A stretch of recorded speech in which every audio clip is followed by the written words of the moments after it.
जय जगन्नाथ दर्शक बंधु एक्यूबेस आपको स्वागत जनाऊँ आज पुणी न्यूज अपडेट नहीं आसी जो मैंने भी इलेक्ट्रिकल आईटीआई कर प्लस इलेक्ट्रिकल डिप्लोमा कर तो से इलेक्ट्रिकल जॉब आसी बहुत भल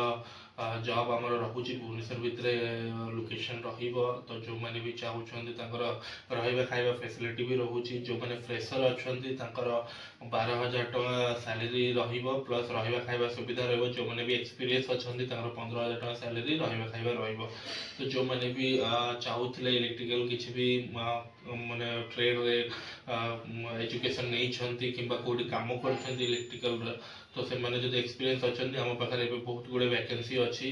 रहा खाଇବା सुविधा संपूर्ण फ्री रही डिडक्ट हेनी बाद सैलरी दिहब ऑन टाइम 10 तारीख भितर सैलरी दिहूँ जो मैंने भी इंटरेस्टेड होती स्क्रीन डिस्प्ले होता नंबर आमको जोगाजोग करूँ आम ऑफिस को विजिट करूँ आम टेलीकॉलिंग टीम सहित कथा पूरा फुल इनफॉरमेशन जानतु